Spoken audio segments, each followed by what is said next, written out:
या नवीन सखोल चर्चेमध्ये सर्वांचं खूप खूप स्वागत आहे. आज आपण एका अशा खजिन्यामध्ये डोकावणार आहोत ना, जो वरवर पाहता फक्त जुन्या कथांचा संग्रह वाटू शकतो, पण प्रत्यक्षात तो मानवी जीवनाचे सार सांगणारा एक अद्भुत ग्रंथ आहे. नक्कीच. आजचा आपला विषय आहे सुभाष जगताप लिखित मॉन्स्टर शॉर्ट स्टोरीज भाग 1 या पुस्तकातील निवडक कथा आणि त्यामागील सखोल जीवनमूल्य. या पुस्तकात भारतीय, ग्रीक आणि चीनी पौराणिक कथांचा एक सुरेख संगम पाहायला मिळतो. हो, आणि यातली सगळ्यात महत्वाची गोष्ट म्हणजे आपण या कथांकडे केवळ मनोरंजन म्हणून बघणार नाही आहोत. अगदी बरोबर. आजच्या या चर्चेचं मुख्य उद्दिष्ट केवळ जुन्या गोष्टींचे श्रवण करणे हे मुळीच नाही, तर या प्राचीन कथांमधून आजच्या आपल्या धावपळीच्या आणि ताणतणावाने भरलेल्या जीवनासाठी अत्यंत उपयुक्त असे ज्ञानाचे मोती शोधून काढणे हे आपलं मिशन आहे. हो, कारण या कथांमधील मनोवैज्ञानिक आणि तात्विक बाजू समजून घेणे ही आजच्या काळाची खूप मोठी गरज आहे. ठीक आहे, आपण ही थोडे उलगडून पाहूया, कारण या कथांच्या आत दडलेले अर्थ खरोखरच थक्क करणारे आहेत. नक्कीच. यातील प्रत्येक कथा, मानवी स्वभाव, त्याच्या भावना, त्याचे अहंकार आणि आजच्या या माहितीच्या महापुरात निर्माण होणारी गुंतागुंत सोडवण्यासाठी एक दीपस्तंभासारखी मार्गदर्शक ठरू शकते. एक प्रकारे या प्राचीन कथा आपल्याला आजच्या आधुनिक समस्यांवर उपाय शोधण्यासाठी स्वतःच्या आत डोकावायला शिकवतात. स्वतःच्या आत डोकावताना सर्वात आधी जो सामना होतो तो भीतीचा. मला या पुस्तकाच्या शीर्षकामागच्या कथेने खूप विचार करायला लावला. मुळात ही कथा एका मॉन्स्टरची म्हणजेच राक्षसाची आहे. बलराम आणि श्रीकृष्ण एकदा रात्री एका घनदाट जंगलातून जात असतात. तेव्हा ठरते की आळीपाळीने एकाने झोपावे आणि दुसऱ्याने पहारा द्यावा. जेव्हा बलरामाची पहारा देण्याची वेळ असते तेव्हा तिथे अचानक एक भयानक राक्षस येतो. तो बलरामाला घाबरवण्याचा प्रयत्न करतो. बलराम जितका जास्त घाबरतो तितका तो राक्षस आकाराने मोठा आणि अधिक भयंकर होत जातो. साहजिक आहे, मानवी मन असंच काम करतं. हो ना. शेवटी बलराम प्रचंड घाबरून श्रीकृष्णाला हाक मारतो आणि बेशुद्ध पडतो. श्रीकृष्ण जागा होतो. आता तो राक्षस श्रीकृष्णाला घाबरवण्याचा प्रयत्न करतो, पण श्रीकृष्ण मुळीच घाबरत नाही. उलट तो अत्यंत धैर्याने त्या राक्षसाच्या डोळ्यात डोळे घालून विचारतो, तुला काय हवे? इथेच खरं ट्विस्ट आहे. अगदी. आणि आश्चर्य म्हणजे तो अक्राळ विक्राळ राक्षस आकाराने लहान होऊ लागतो. श्रीकृष्ण जितक्यांदा त्याला हा प्रश्न विचारतो तितका तो राक्षस संकुचित होतो आणि शेवटी तो इतका लहान होतो की श्रीकृष्ण त्याला सहज उचलून आपल्या धोत्र्यात बांधून ठेवतो. या कथेतील रूपक खूपच रंजक आहे, पण यामागे नक्की काय दडलेले आहे? येथे सर्वात आकर्षक गोष्ट म्हणजे या कथेतील मनोवैज्ञानिक दृष्टिकोन. आधुनिक मानसशास्त्रात याला एक्सपोजर थेरपी किंवा भीतीला थेट सामोरे जाण्याचं तंत्र म्हटले जाते. म्हणजे आपण भीतीला भिडलं पाहिजे असं म्हणायचंय का? हो, अगदी तेच. आपल्या दैनंदिन जीवनातील चिंता आणि समस्या अगदी या राक्षसासारख्याच असतात. आपण जितके संकटांना घाबरतो किंवा त्यांच्यापासून पळून जाण्याचा प्रयत्न करतो तितक्या त्या समस्या आपल्या मनात अधिक मोठ्या आणि अक्राळ विक्राळ वाटू लागतात. म्हणजे भीती हेच त्या समस्यांचं खतपाणी असतं. बरोबर. बलराम हा मानवाच्या नैसर्गिक आणि घाबरलेल्या मनाचं प्रतीक आहे, तर श्रीकृष्ण हे जागृत आणि विश्लेषक मनाचं प्रतीक आहे. जेव्हा आपण पूर्ण धैर्याने समस्येकडे बघून स्वतःला प्रश्न विचारतो की नेमका प्रॉब्लेम काय आहे किंवा सर्वात वाईट काय घडू शकते, तेव्हा तीच मोठी वाटणारी समस्या आटोक्यात येते. खरंय, आपण आपल्याच विचारांनी समस्येला मोठं करतो. भीतीचा भ्रम दूर करण्यासोबतच आणखी एक मोठा भ्रम माणसाला असतो, तो म्हणजे वेळेचा भ्रम. तर आजच्या पिढीचा सर्वात मोठा प्रश्न आहे. हो. या पुस्तकात गौतम बुद्धांचा एक अप्रतिम संदर्भ दिला आहे.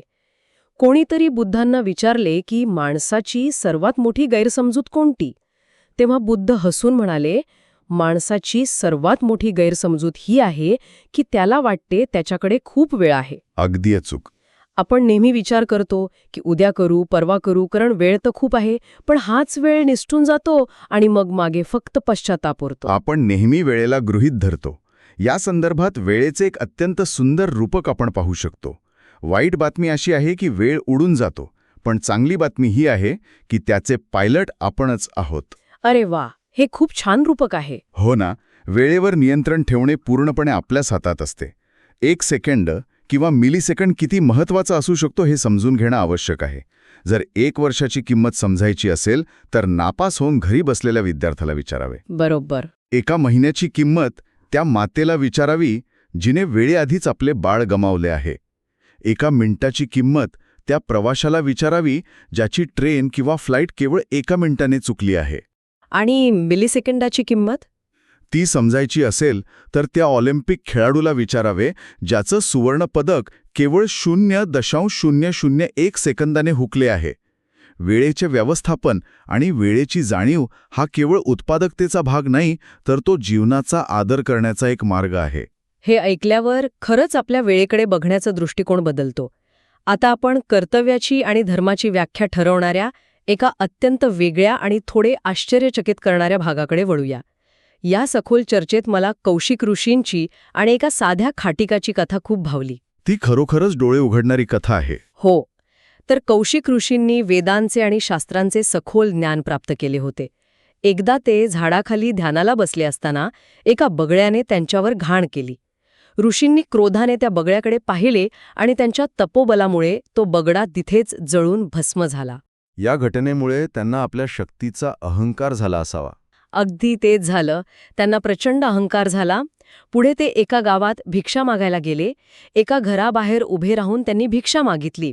पण घरातील गृहिणी तिच्या पतीच्या सेवेत मग्न असल्याने तिला बाहेर यायला वेळ लागला. ऋषी संतापले. पण जेव्हा ती महिला बाहेर आली तेव्हा तिने शांतपणे म्हटले, मला तो बगळा समजू नका जो तुमच्या रागाने जळून जाईल. ऋषी थक्क झाले. या साध्या गृहिणीला हे कसे समजले? कारण ती आपल्या कर्तव्यात एकनिष्ठ होती.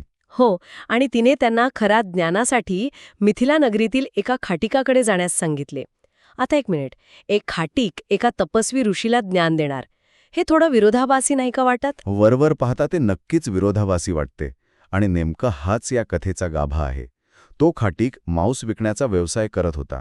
समाजमान्य दृष्टिकोनातून हा व्यवसाय कदाचित पवित्र मानला जात नसेल, पण तरीही तो अत्यंत शांत, समाधानी आणि ज्ञानी होता. म्हणजे व्यवसायापेक्षा त्याची वृत्ती महत्वाची होती. अगदी बरोबर. जेव्हा ऋषी तिथे पोहोचतात तेव्हा तो खाटीक त्यांना समजावून सांगतो की सांसारिक जबाबदाऱ्यांपासून पळून जंगलात जाऊन बसणे किंवा केवळ मंत्रपठण करणे म्हणजे अध्यात्म नव्हे, तर ज्या परिस्थितीत आपण आहोत तेथील आपली कर्तव्य प्रामाणिकपणे पार पाडणे, कुटुंबाची काळजी घेणे, कोणत्याही रागाविना आणि अहंकाराविना आपले काम करत राहणे, हाच खरा कर्मयोग आहे. आजच्या आधुनिक जगातही आपण बघतो की अनेक लोक त्यांच्या नोकरीत किंवा व्यवसायात अर्थ शोधण्याचा प्रयत्न करतात. कोणतेही काम छोटे नसते. बरोबर. त्या कामामागील तुमची निष्ठा आणि समर्पण तुम्हाला खऱ्या अर्थाने ज्ञानी बनवते. सांसारिक जबाबदाऱ्यांपासून पळून जाणे म्हणजे अध्यात्म नव्हे, हेच त्यातून सिद्ध होते. येथूनच खरी रंजक गोष्ट सुरू होते. कारण अहंकाराचा नाश आणि खऱ्या त्यागाची व्याख्या सांगणारी युधिष्ठिराच्या अश्वमेध यज्ञाची गोष्टही या पुस्तकात आहे. हो, हा प्रसंग महाभारतात खूप महत्त्वाचा मानला जातो. आता ऐकणाऱ्यांच्या माहितीसाठी सांगते, अश्वमेध यज्ञ म्हणजे प्राचीन काळात राजाने आपले सार्वभौमत्व आणि अफाट संपत्ती सिद्ध करण्यासाठी केलेला सर्वात मोठा आणि भव्य सोहळा. हो, महाभारताच्या युद्धानंतर युधिष्ठिराने असाच एक अश्वमेध यज्ञ केला. तिथे खूप मोठ्या प्रमाणात दानधर्म झाला असेल. हो, रोज हजारो लोकांना दान दिले जात होते. सर्वत्र युधिष्ठिराच्या दातृत्वाची वाहवा होत होती. स्वाभाविकपणे युधिष्ठिराला आपल्या या महायज्ञाचा आणि दातृत्वाचा प्रचंड अहंकार झाला. पण तेव्हाच तिथे एक मुंगूस आले. त्या मुंगुसाचे अर्धे शरीर सोन्याचे होते. आणि ते माणसाच्या आवाजात बोलू लागलं. हो, ते हसून म्हणाले की तुमचा हा महायज्ञ एका गरीब कुटुंबाने दुष्काळात दिलेल्या सत्तूच्या दानापुढे काहीच नाही. सत्तू म्हणजे भाजलेल्या धान्यांचे पीठ, जे अत्यंत गरिबांचे अन्न मानले जाते. त्या मुंगुसाने असे का म्हटले असावे? त्या मुंगुसाची कथा ही खऱ्या दानाची आणि त्यागाची सर्वात मोठी कसोटी आहे. त्या मुंगुसाने सांगितले की एका गरीब कुटुंबाने स्वतः अनेक दिवस उपाशी राहून थोडेसे सत्तू मिळवले होते. हो. पण जेव्हा ते खाण्यासाठी बसले तेव्हा तिथे एक अतिथी आला. मग त्याने स्वतःचा वाटा दिला असेल? हो, त्या कुटुंबातील सर्वांनी स्वतः उपाशी राहून आपला वाटा त्या अतिथीला दिला. त्यांच्या त्यागाची शुद्धता आणि निस्वार्थपणा इतका मोठा होता की यम आणि धर्म स्वतः त्यांना स्वर्गात नेण्यासाठी आले. त्या अतिथीने खाली पाडलेल्या सत्तूच्या कणांवर लुळून त्या मुंगुसाचे अर्धे शरीर सोन्याचे झाले होते. बापरे, म्हणजे युधिष्ठिराच्या यज्ञात तसं काहीच झालं नाही? नाही, युधिष्ठिराच्या या इतक्या मोठ्या यज्ञात लुळूनही त्याचे उरलेले अर्धे शरीर सोन्याचे झाले नाही.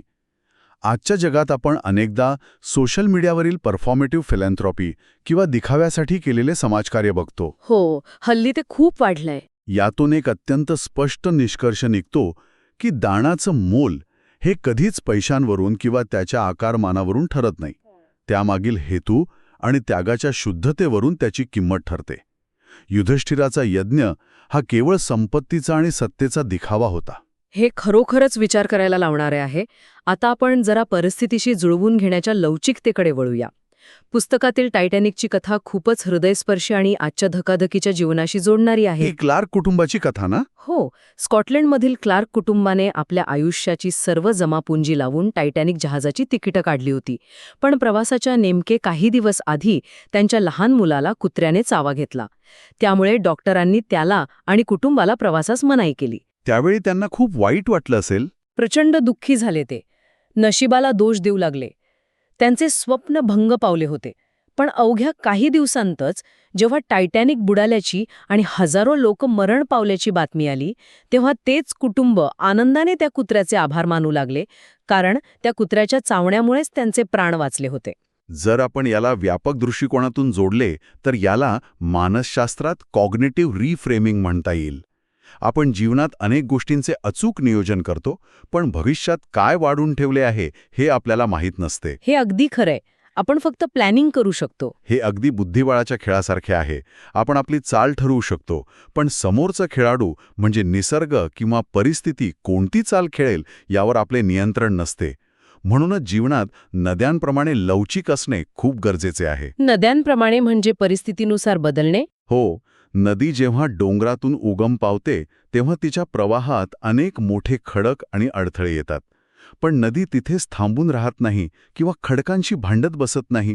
ती आपला मार्ग बदलते, वळण घेते आणि पुढे वाहत राहते. म्हणजे आपणही आपल्या नियोजनात असेच लवचिक असले पाहिजे.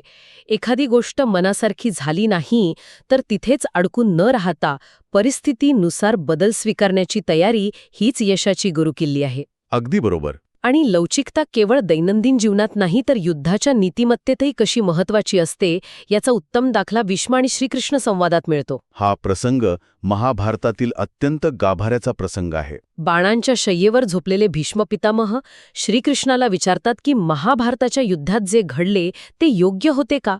द्रोणाचार्य, कर्ण आणि दुर्योधन यांना मारताना झालेला कपट आणि छल धर्माला धरून होता का? कारण भीष्मांच्या मते हे सर्व नीतिमत्तेच्या अत्यंत विरुद्ध होते, नियमांचं उल्लंघन करणारे होते. तिथे श्रीकृष्णाने दिलेले उत्तर हे कोणत्याही काळासाठी एक अत्यंत प्रगल्भ राजकीय आणि सामाजिक अंतर्दृष्टी आहे. श्रीकृष्ण अत्यंत संयमाने सांगतात की प्रत्येक युगाचे आणि परिस्थितीचे नियम वेगळे असतात. म्हणजे काळाच्या ओघात नीतिमत्तेच्या व्याख्या बदलतात. हो, त्रेतायुगात रावण जरी खलनायक असला तरी तो नीतिमान, शिवभक्त आणि वेदसंपन्न होता.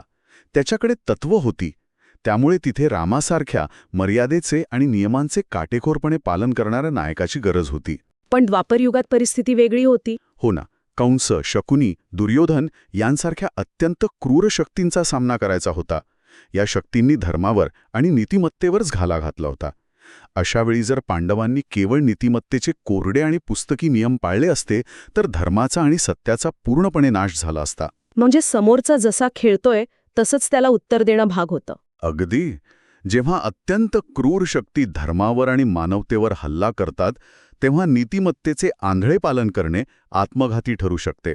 अशावेळी जशास तसे उत्तर देऊन दुर्जनांचा नाश करणे हेच लवचिक नीतिमत्तेचे सर्वोच्च उदाहरण आहे.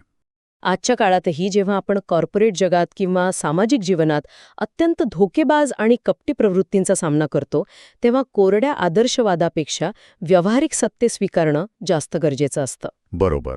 आणि व्यावहारिक सत्य स्वीकारण्यासाठी कधीकधी परंपरांनाही आव्हान द्यावं लागतं. अगदी अचूक. व्यावहारिक सत्य आणि तार्किक विचार परंपरेपेक्षा कसा मोठा असू शकतो याचा आणखी एक दाखला या सविस्तर आढाव्यात मिळतो. श्रीकृष्णाने बालपणीच गोवर्धन पूजेच्या माध्यमातून एका मोठ्या आणि वर्षानुवर्षे चालत आलेल्या परंपरेला आव्हान दिलं होतं. हो, इंद्राची पूजा करण्याची परंपरा. बरोबर. संपूर्ण गाव इंद्राची पूजा करण्याची तयारी करत असते, कारण तो पावसाचा देव आहे अशी त्यांची समजूत असते. पण छोटा श्रीकृष्ण गावकऱ्यांना अत्यंत तार्किक प्रश्न विचारतो की आपण इंद्राची पूजा का करतो? पाऊस पाडणे हे तर ईश्वराने दिलेले त्याचे केवळ एक कर्तव्य आहे. त्यापेक्षा ज्या गोवर्धन पर्वतावर आपल्या गायी चरतात, ज्यातून आपल्याला अन्न आणि निवारा मिळतो, त्या गोवर्धन पर्वताची पूजा आपण का करू नये? हे साधे बंड नव्हते, तर तो प्रस्थापित आणि अंधश्रद्धेवर आधारित असलेल्या व्यवस्थेवरील तार्किक आघात होता. श्रीकृष्ण दाखवून देतात की केवळ वर्षानुवर्षे एक परंपरा चालत आली आहे म्हणून तिचे आंधळेपणाने पालन करणे योग्य नाही. तर्क आणि प्रत्यक्ष कृतज्ञता या दोन गोष्टी अधिक महत्त्वाच्या आहेत. पण यामुळे इंद्र नक्कीच दुखावला गेला असेल? साहजिकच, जेव्हा गावकरी गोवर्धन पर्वताची पूजा करतात तेव्हा इंद्राचा अहंकार दुखावतो. तो संतापून संवर्तक नावाच्या भयंकर सेनापतीला पाठवून अतिवृष्टी घडवून आणतो. त्याला वाटते की या लोकांना धडा शिकवावा. पण इथेच श्रीकृष्णाचा खरा हेतू साध्य होतो. हो, ते आपल्या करंगलीवर गोवर्धन पर्वत उचलून सर्व गावकऱ्यांचे रक्षण करतात आणि इंद्राचा खोटा अहंकार पूर्णपणे मोडून काढतात. ज्ञानाचा आणि तर्काचा विजय अहंकारावर कसा होतो याचे हे उत्तम प्रतीक आहे. आणि जेव्हा ज्ञानाचा आणि तर्काचा विषय निघतोच आहे, तेव्हा महाभारतातील यक्षाच्या प्रश्नांचा उल्लेख केल्याशिवाय ही चर्चा पुढे जाऊच शकत नाही. हे प्रश्न आजही तितकेच लागू पडतात. वनवासाच्या काळात जेव्हा 4 पांडव पाणी आणायला जाऊन यक्षाच्या तलावापाशी मृत्युमुखी पडतात, तेव्हा युधिष्ठिर तिथे पोहोचतो. यक्ष त्याला अनेक अवघड प्रश्न विचारतो. यातील काही प्रश्न आणि उत्तरे खरोखरच अद्भुत आहेत. हो, जसे की जगातील सर्वात मोठे आश्चर्य कोणते? बरोबर. यक्ष विचारतो, जगातील सर्वात मोठं आश्चर्य कोणते? युधिष्ठिर उत्तर देतो, रोज लोक मरताना पाहूनही माणसाला आपण अमर आहोत असे वाटणे हेच सर्वात मोठं आश्चर्य आहे. यक्ष विचारतो, वाऱ्यापेक्षा वेगवान काय? उत्तर मिळते, मानवी मन. आणि ब्राह्मणाचे श्रेष्ठत्व कशावर ठरते हा प्रश्न खूप महत्वाचा आहे. अगदी. तेव्हा युधिष्ठिर सांगतो की जन्मावर किंवा शास्त्रांचा पाठांतरावर नाही, तर त्याच्या नम्रतेवर आणि वर्तनावर ठरते. आजच्या काळातही हे ज्ञान किती चपखल लागू पडते. या सर्व संवादातून एक अत्यंत महत्त्वाचा दृष्टिकोन समोर येतो की ज्ञानाचा अर्थ केवळ पुस्तकी माहिती गोळा करणे असा होत नाही. आपण आज इन्फॉर्मेशन एजमध्ये राहतो, जिथे माहितीचा महापूर आहे. पण नुसती माहिती म्हणजे ज्ञान नव्हे. मग खऱ्या ज्ञानाची व्याख्या काय असू शकते? ज्ञान म्हणजे आपल्या भावनांवर नियंत्रण मिळवणे आणि परिस्थितीशी समरसून न्यायदान करणे. याचे सर्वोच्च उदाहरण म्हणजे जेव्हा यक्ष युधिष्ठिराला त्याच्या एका भावाला जिवंत मागण्याची संधी देतो, तेव्हा युधिष्ठिर स्वतःचा सख्खा भाऊ अर्जुन किंवा भीम न मागता सावत्र आई माद्रीचा मुलगा नकुल जिवंत मागतो, जेणेकरून दोन्ही मातांचा एक एक पुत्र जिवंत राहील. अगदी बरोबर. ही समजूतदारपणाची आणि न्यायाची सर्वोच्च पातळी आहे, जी केवळ खऱ्या ज्ञानी व्यक्तीलाच प्राप्त होऊ शकते.